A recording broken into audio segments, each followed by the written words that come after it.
मेरे प्यारे बैंक के साथियों, मैं फिर से आज आपके लिए एक यूट्यूब वीडियो इंश्योरेंस प्रोडक्ट्स के ऊपर लेकर आया हूँ। मेरा पिछला वीडियो जो था वो आप लोगों ने देखा, समझा, जिसमें मैंने कोशिश की थी ये समझाने की कि third party products, insurance products, mutual fund, ये जो थर्ड पार्टी प्रोडक्ट्स हैं ये बैंक के लिए क्यों इम्पोर्टेंट है, हमें बैंक में क्यों बेचना चाहिए। आज जो मैं बात करने जा रहा हूँ वो है इंश्योरेंस प्रोडक्ट्स के ऊपर, कि हम कस्टमर्स को कैसे समझाएं, कस्टमर की ज़रूरत को कैसे समझें। मेरा जो आज का प्रोडक्ट है वो है बैंक इंश्योरेंस। एक ऐसा सब्जेक्ट है बैंक इंश्योरेंस की, आप जब भी आप किसी ग्राहक को पूछेंगे, आप किसी से बात करेंगे कि इंश्योरेंस लेना है या किसी ग्राहक को बोलेंगे इंश्योरेंस के लिए, तो सबसे पहला रिप्लाई जो आपके पास आएगा वो बोलेगा कि मेरे पास इंश्योरेंस है। सवाल क्या है, इंश्योरेंस होने का नहीं है, सवाल यह है कि इंश्योरेंस सफिशिएंट है या नहीं है। उस ग्राहक की कितने की जरूरत है इंश्योरेंस को, ये समझना जरूरी है। ये बहुत ही कम लोगों को पता होता है कि इंश्योरेंस कितने का होना चाहिए किसी व्यक्ति का।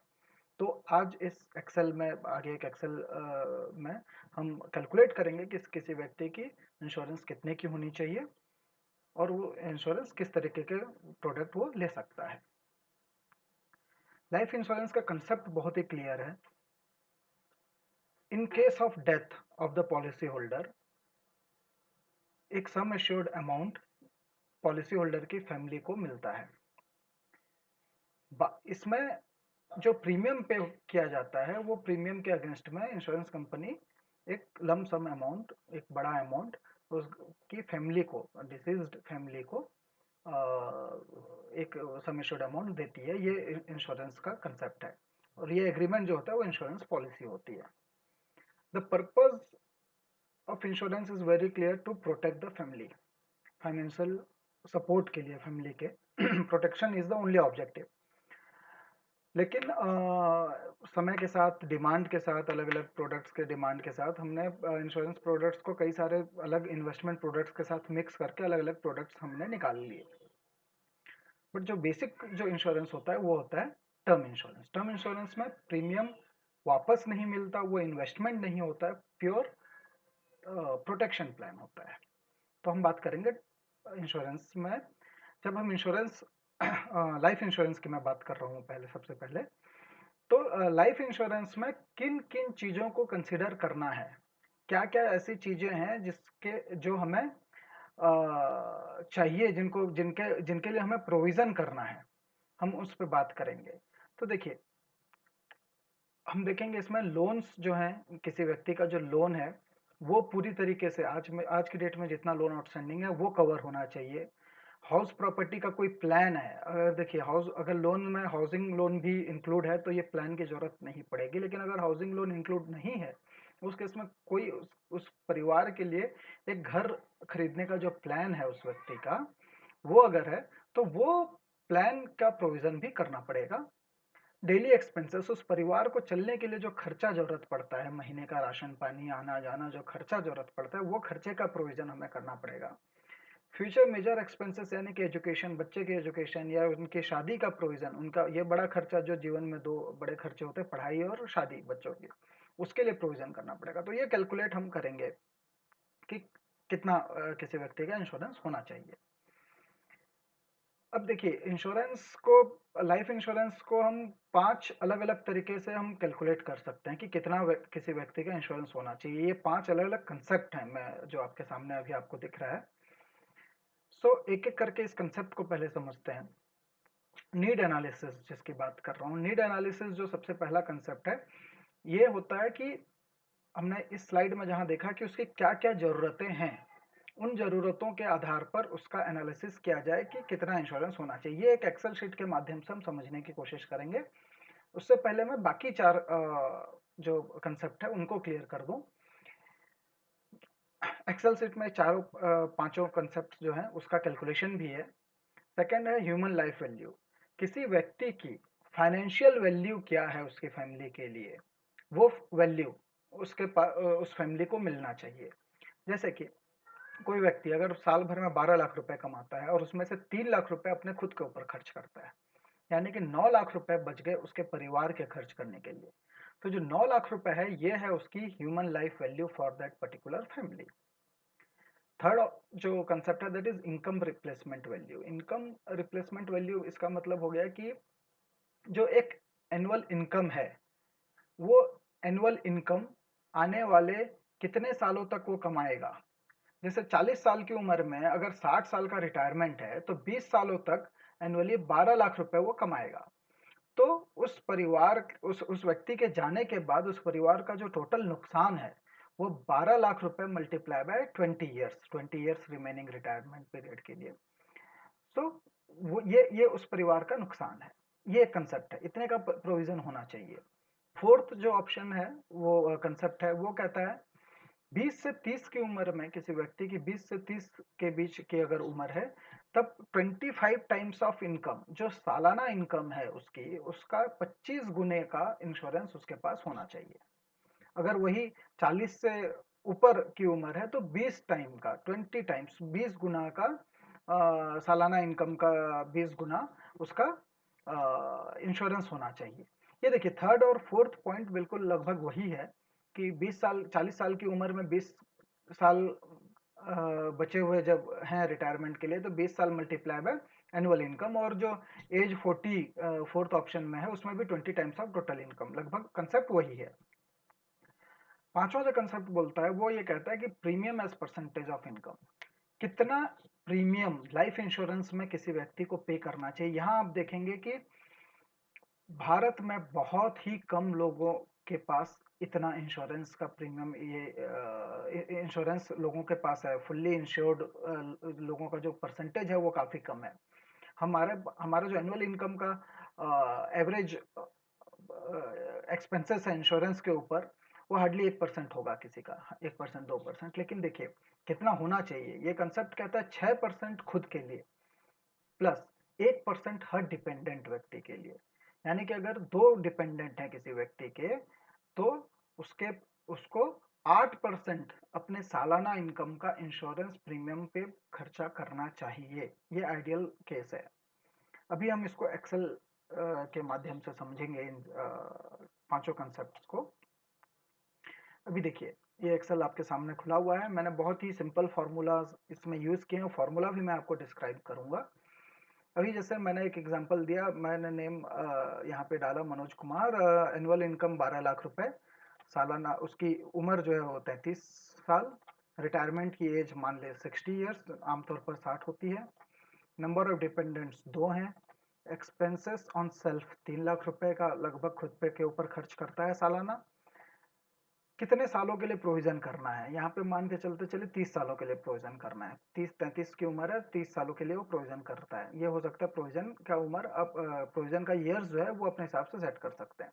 Expected rate of return on investment, ये एक बहुत ही आसानी से जो रिटर्न मिल सकता है, सिक्योर्ड रिटर्न, मैं उसकी बात कर रहा हूँ। बैंक डिपॉजिट 6% के रेट में आज हमें बैंक पे डिपॉजिट प्रोडक्ट्स अवेलेबल हैं हमारे बैंक्स में, तो 6% का रिटर्न हमें मिलेगा अगर उस अमाउंट को, जो लमसम अमाउंट होगा उसे बैंक में जमा कर दिया जाए। और इन्फ्लेशन रेट को मैं 4% लेकर चल रहा हूँ, ये एजम्पशंस है। अभी कंसेप्ट 5 के अकॉर्डिंगली हम देखते हैं। कंसेप्ट 5 में मैंने क्या किया है, 6% खुद के लिए प्लस 2 डिपेंडेंट। ये देखिए B6 जो है ये नंबर ऑफ डिपेंडेंट्स बताता है। तो यानी कि 6% खुद के लिए प्लस 2 डिपेंडेंट, 8% टोटल इनकम का, 12 लाख का 8% सालाना उसे एनुअल प्रीमियम पे करना चाहिए। ये हमने कंसेप्ट 5 हमने देखा था। कंसेप्ट 4 क्या कहता है, उसकी उम्र कितनी है। उम्र है 20 से 30 साल के, अगर तो उसके पास, अगर 20 से 30 साल की उम्र है, 40 के अंदर की उम्र है तो 25 गुने का इंश्योरेंस होना चाहिए एनुअल इनकम का। और अगर 40 के ऊपर है तो 20 गुने का। तो हमने यहाँ पे 25 गुना, 12 लाख का 25 गुना हमने यहाँ पे लिखा, तो ये 3 करोड़ रुपीस का इंश्योरेंस उसके पास होना चाहिए। कंसेप्ट 3 क्या कहता है, कंसेप्ट 3 कहता है B3 उसकी उम्र जो है, ठीक है, उसके रिटायरमेंट की उम्र के डिफरेंस का यानी कि सपोज 60 का रिटायरमेंट की उम्र है, यानी कि यहाँ पे 27 साल उसकी उम्र बची हुई है नौकरी की, तो 27 मल्टीप्लाई बाय 12 लैक्स, तो ये बोलता है कि 3 करोड़ 24 लाख रुपए का इंश्योरेंस होना चाहिए। कंसेप्ट 2 पर आते हैं हम। कंसेप्ट 2 जो है ये थोड़ा सा कॉम्प्लिकेटेड है और कंसेप्ट 1 उससे थोड़ा सा ज्यादा कॉम्प्लिकेटेड। तो मैं कंसेप्ट 2 में हम ह्यूमन लाइफ वैल्यू की बात कर रहे थे। ह्यूमन लाइफ वैल्यू में देखिए 9 लाख रुपए का ह्यूमन लाइफ वैल्यू आज की डेट में हम कैलकुलेट करते हैं। कैसे? ये 12 लाख रुपए उसकी इनकम है और 3 लाख रुपए उसका खुद के ऊपर खर्चा होता है सालाना। तो उसके परिवार को जो मिलने वाली राशि है सालाना वो है 9 लाख रुपए। तो उसके ह्यूमन लाइफ वैल्यू उसके फैमिली के लिए जो है वो 9 लाख रुपए की है। लेकिन ये 9 लाख रुपए आज की डेट में है, ये 9 लाख रुपए आगे बढ़ते जाएगा। तो मान के चलते हैं कि इसका जो इन्फ्लेशन रेट है 4% के रेट से अगर ये 9 लाख रुपए बढ़ता है और हमने प्रोविजन 30 साल के लिए किया है, तो 4%, ये सिंपल कंपाउंड इंटरेस्ट का फॉर्मूला लगा हुआ है यहाँ पे, आप देख सकते हैं। तो 30 साल के बाद 9 लाख रुपए की जो वैल्यू है वो इक्विवेलेंट वैल्यू 29 लाख रुपए की होगी। यानी कि 30 साल के बाद उसकी ह्यूमन लाइफ वैल्यू 29 लाख रुपए की हो जाएगी। अब 9 लाख रुपए और 29 लाख रुपए में काफी बड़ा डिफरेंस है। हम इन दोनों का एक एवरेज निकाल लेते हैं। एवरेज है 19 लाख रुपए। हम 19 लाख रुपए का एक एवरेज प्रोविजन लेकर चलते हैं। 19 लाख रुपए उसको सालाना मिलना चाहिए, तो कितना अमाउंट आज की डेट में 6% के रेट से इन्वेस्ट करना पड़ेगा? आसान सा कैलकुलेशन है, ये 19 लाख रुपए डिवाइडेड बाय 6%, 6% जो बैंक रेट ऑफ इंटरेस्ट हमें आज बैंक दे रही है। ठीक है, सो 3 करोड़ 18 लाख रुपए का एक इंश्योरेंस उसके उस व्यक्ति के पास आज के डेट में होना चाहिए जिसकी उम्र 33 साल है और जिसको 30 साल का प्रोविजन करना है और जिसका इनकम जो है 12 लाख रुपए है। ये ह्यूमन लाइफ वैल्यू कंसेप्ट हो गया। मैं कंसेप्ट 1 पर आता हूँ, ये थोड़ा सा कॉम्प्लिकेटेड है। कंसेप्ट 1 के लिए मैंने ये कैलकुलेशन निकाला, ये जो हाईलाइट किया हुआ है पॉइंट, ये हमने कंसेप्ट 1 के लिए किया हुआ है। अभी देखिए कंसेप्ट 1 हम कैसे कैलकुलेट करते हैं इसके अकॉर्डिंगली। आज की डेट में लोन्स कितने हैं?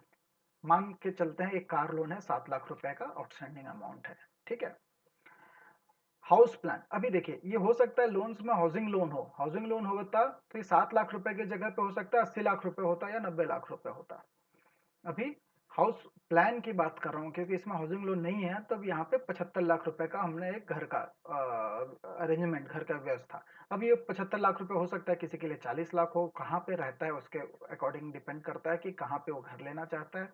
छोटे से शहर में हो सकता है 20 लाख रुपए में घर आ जाए और पुणे साइड या मुंबई में या दिल्ली में आप देखेंगे तो 1 करोड़ के आसपास का भी घर आएगा या उससे ज्यादा का भी। तो ये हम लेकर चलते हैं। तो ये पैसे हमें आज के आज चाहिए होंगे क्योंकि घर का अरेंजमेंट तो इमीडिएट करना पड़ेगा अगर व्यक्ति चला जाता है तो, और लोन भी इमीडिएट पे करना पड़ेगा। तो 7 लाख रुपए और ये 75 लाख रुपए मैंने यहाँ पे राइट साइड में एज इट इज ले लिया है। ये जो कॉलम है ये हमें बताएगा कि कितना हमें इंश्योरेंस चाहिए आज की डेट में, कितना मिलना चाहिए उस व्यक्ति के जाने के बाद, कमाने वाले व्यक्ति के जाने के बाद। अभी चाइल्ड एजुकेशन की बात करते हैं। चाइल्ड एजुकेशन आज नहीं है, चाइल्ड एजुकेशन की जरूरत है 15 साल के बाद। तो 15 साल के बाद मान के चलते हैं कि चलिए 25 लाख रुपए की जरूरत पड़ेगी, एक एजम्पशन है। आज की डेट में हो सकता है किसी एजुकेशन को हायर एजुकेशन को कंप्लीट करने के लिए 10 लाख रुपए की जरूरत पड़ती है, तो हम 15 साल के बाद हो सकता है 25 की जरूरत पड़े। ये एजम्पशन अपना सेल्फ एजम्पशन है, अपना कैलकुलेशन है। तो 15 साल के बाद 25 लाख रुपए लगाने चाहिए हैं, तो आज हमें कितना रुपए चाहिए? बहुत ही आसान सा कंपाउंड इंटरेस्ट का क्वेश्चन है। इसका जो आंसर है वो 10 लाख रुपए है। इसमें हमने क्या किया है, ये अमाउंट को हमने डिवाइड कर दिया है 15, जो रेट ऑफ इंटरेस्ट है 6% के हिसाब से 1 + 6% के लिए, और कंपाउंड किया, पावर किया हमने 15% का। ये फॉर्मूला आप लगाएंगे एक्सेल में तो ये आपको आसानी से मिल जाएगा। देखिए कंपाउंड इंटरेस्ट का फॉर्मूला है। अभी इसी तरीके से 20 लाख रुपए जब जरूरत पड़ता है किसी को जरूरत है शादी के लिए, कब? 20 साल के बाद, तो उसे 6 लाख रुपए आज की डेट में जरूरत पड़ेंगे। सो अगर 6 लाख रुपए आज बैंक रेट में 6% के हिसाब से अगर उसने जमा कर दिए तो 20 सालों के बाद 20 लाख रुपए हो जाएंगे। 10 लाख रुपए जमा कर दिए 15 सालों के बाद 25 लाख रुपए हो जाएंगे। ये सारे पॉइंट्स इस तरीके से हम निकाल लेते हैं। बट यहाँ पे जो एक पॉइंट है, ये मैं जिसकी बात कर रहा हूँ SWP, इसे थोड़ा सा डिटेल में हम समझेंगे। ये जो रेड मैंने मार्क किया है, ये है डेली एक्सपेंसेस। उस परिवार को डेली खर्चा, घर का खर्चा चलने के लिए कितना सालाना जरूरत पड़ता है। इसे आप मंथली भी कैलकुलेट कर सकते हैं, सालाना भी कैलकुलेट कर सकते हैं। मान के चलते हैं 6 लाख रुपए का, 50,000 रुपए महीने के हिसाब से 6 लाख रुपए का खर्चा उस परिवार को चाहिए आज के डेट में। कब तक चाहिए? 30 सालों तक चाहिए। इसका कैलकुलेशन हम इस एक और एक्सेल शीट में देखिए, सेकंड शीट SWP, यहाँ पे नीचे SWP है, हम इसे ओपन करते हैं। ये कैलकुलेशन का शीट है। क्या फॉर्मूला लगाया है मैं आपको बता देता हूँ। 6 लाख रुपए हर साल 30 सालों तक जरूरत है। तो हमने ये 30 सालों तक का चार्ट बना लिया। ये मैंने हाईलाइट कर दिया येलो मार्क करके, ठीक है। हमने 6 लाख रुपए हर साल 30 सालों तक जरूरत है। लेकिन क्या आज जो 6 लाख रुपए चाहिए वो हर साल 6 लाख रुपए में ही काम चल जाएगा? इन्फ्लेशन भी है। तो इन्फ्लेशन यहाँ पे हमने लिया है जंक्शन, देखिए 4% का। ये हमने 4% का इन्फ्लेशन लिया है। सो यहाँ पे हम 4% के हिसाब से हर साल इन्फ्लेशन हम कैलकुलेट कर लेते हैं। तो आज जो 6 लाख रुपए, अगले साल 6,24,000 रुपए जरूरत पड़ेंगे, उसके अगले साल 6,48,000 रुपए जरूरत पड़ेंगे। इस तरीके से ये अमाउंट बढ़ता जाएगा, विड्रॉल का अमाउंट। अभी जो रेट ऑफ इंटरेस्ट हमने 6% लिया है, जो हम एक लमसम अमाउंट डिपॉजिट करने के बाद 6% का जो हमें रिटर्न मिलेगा, ये भी लगातार कम होने लगेगा। आज मार्केट में रेट लगातार कम हो रहा है। सो एक कैलकुलेशन है कि मैं मान के चलता हूँ कि 2% के हिसाब से रेट कम होगा। 2% of rate of interest, 2% total नहीं। तो आज जो 6% है, अगले साल हो सकता है 5.88 पे आ जाए, और धीरे धीरे 30 साल के आस पास में, ये 30 साल के बाद तकरीबन 3-3.5% का रेट ऑफ इंटरेस्ट हमारे बैंक हमें देंगी। तो ये हमने एक 6%, उसके नीचे हमने देखिए 6% का 0.98, उसके साथ अगले साल हमने ऊपर वाले जो 5.88 है उसका 0.98%, इस तरीके से ये हमने कैलकुलेट किया है। तो ये हमारा 30 सालों का कैलकुलेशन है रेट ऑफ इंटरेस्ट का। अभी इस पे इंटरेस्ट हमें कितना मिलेगा? हमने मान ले 1.5 करोड़ रुपए जमा किए और उस पे से 6 लाख रुपए निकाले, और 6% का रेट ऑफ इंटरेस्ट के हिसाब से हमें 1.5 करोड़ माइनस 6 लाख, उस पे 6% का ये हमें इंटरेस्ट मिलेगा। इस तरीके से ये हर साल का इंटरेस्ट हमें मिलता जाएगा। और यहाँ जो है, ये जो डिपॉजिट अमाउंट है वो 1.5 करोड़ था, वो अगले साल 1 करोड़ 52 लाख रुपए हो जाएंगे, क्योंकि इसमें इंटरेस्ट हमें 8 लाख रुपए मिले और हमने सिर्फ 6 लाख रुपए निकाले। तो इस तरीके से इसकी वैल्यू बढ़ती जाएगी और एक धीरे कुछ समय बाद वो कम होने लगेगा।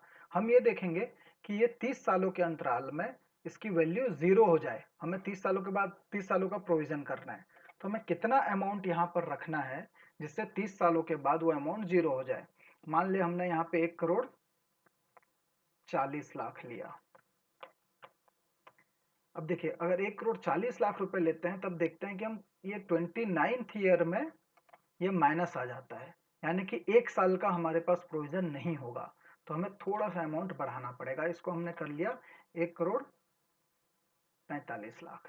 1 करोड़ 45 लाख रुपए में देखते हैं, बिल्कुल 30 सालों तक हमें पूरे पैसे मिलेंगे जितने हमें जरूरत है। उसके बाद 31वें साल में वो पैसा खत्म हो जाएगा, हमें उसके बाद उसके पैसे की जरूरत नहीं पड़ेगी। वो उसका अमाउंट जो है वो नील हो जाएगा। आप देख सकते हैं 30 सालों तक का प्रोविजन हमने किया है। तो 1 करोड़ 45 लाख रुपए अगर हम आज की डेट में जमा करते हैं और हर साल 6 लाख रुपए का के ऊपर इन्फ्लेशन रेट चार्ज करते हुए हम विड्रॉ करते हैं, तो 30 सालों तक ये पैसा हमारे पास रहेगा और हमारे फैमिली चल सकेगा। तो हमने यहाँ पे 1 करोड़ 45 लाख रुपए ले लिया, यहाँ पे जरूरत है जिसको जमा करने की। 7 लाख रुपए लोन में चले जाएंगे, 75 लाख रुपए का घर खरीद लिया जाएगा। 1 करोड़ 45 लाख रुपए परिवार को चलने के लिए जमा किया जाएगा। 10 लाख रुपए पढ़ाई के लिए खर्चा जमा किया जाएगा, और 6 लाख रुपए शादी के लिए खर्च जमा किया जाएगा। टोटल 2 करोड़ 43 लाख रुपए की जरूरत पड़ेगी। ये यहाँ पे एक कंसेप्ट है। अब देखिए, आप मोटा मोटी देखेंगे तो एक 2.5 करोड़ से 3 करोड़, 3.25 करोड़ के आसपास का ये एक सारे कंसेप्ट बोलता है किसी व्यक्ति का इंश्योरेंस होना चाहिए जिसका डेमोग्राफी जो है वो ये इस तरीके से है, 12 लाख रुपए का एनुअल इनकम और 33 साल की उम्र है और रिटायरमेंट एज 60 है और 2 डिपेंडेंट है उस केस पे, तो तकरीबन तकरीबन 3 करोड़ का इंश्योरेंस होना चाहिए। अभी मैं वापस अपने पीपीटी पर आता हूँ, हमने कैलकुलेट कर लिया कि कितना इंश्योरेंस होना चाहिए, लेकिन समस्या ये आती है कि 3 करोड़ का इंश्योरेंस लेने के लिए हमारा प्रीमियम कितना ज़्यादा होगा। तो उसका एक ही सॉल्यूशन है, टर्म इंश्योरेंस। टर्म इंश्योरेंस बहुत ही सस्ता होता है। आज की डेट में मैंने 1 करोड़ का इंश्योरेंस अगर लिया है तकरीबन 2 साल पहले, उसका जो एनुअल प्रीमियम है कुछ राइडर्स के साथ कुछ 11,000 रुपए का है। तो आप सोच सकते हैं कि 11,000 रुपए सालाना में मेरा 1 करोड़ का इंश्योरेंस होता है। अगर मैं उसे 3 करोड़ करूँ तो हो सकता है 20,000 रुपए के आसपास सालाना में 3 करोड़ का इंश्योरेंस हो जाएगा। लेकिन अगर हम ये मनी बैक, जब हमारे मन में अगर लालच आ जाए कि हम मनी बैक लेना चाहते हैं, हम पैसा वापस लेना चाहते हैं, तो प्रीमियम अमाउंट काफी बढ़ जाएगा और उस चक्कर में हमारा इंश्योरेंस अमाउंट कम हो जाएगा, जो कि हमारी फैमिली रिस्क में आ जाएगी, हमारी फैमिली अंडर इंश्योरेंस हो जाएगी। सो प्रीफर करना चाहिए टर्म इंश्योरेंस सफिशिएंट अमाउंट का। कितना अमाउंट लेना है ये हमने एक्सेल शीट के माध्यम से कैलकुलेट किया। इसमें 4 कंसेप्ट हैं, इजी कंसेप्ट है, कोई सा भी कंसेप्ट लेंगे इसमें से इजीली आपको कवर हो जाएगा। ये आप फर्स्ट कंसेप्ट को छोड़ भी देते हैं तो फोर्थ, थर्ड, सेकंड और फर्स्ट, ये 4 कंसेप्ट में से कोई भी कंसेप्ट फॉलो करके किसी व्यक्ति का इंश्योरेंस अमाउंट कितना होना चाहिए ये निकाला जा सकता है। इस तरीके से आप अपने ग्राहकों का, अपना खुद का इंश्योरेंस अमाउंट निकालिए और ग्राहकों को गाइड कीजिए, सजेस्ट कीजिए कि कितने का इंश्योरेंस होना चाहिए, ताकि हमें उन ग्राहकों को हम इंश्योर कर सके कि वो सफिशिएंट इंश्योरेंस उनके पास है, उनके लॉन्ग टर्म के लिए, हमारे लॉन्ग टर्म रिलेशनशिप के लिए। थैंक यू, धन्यवाद।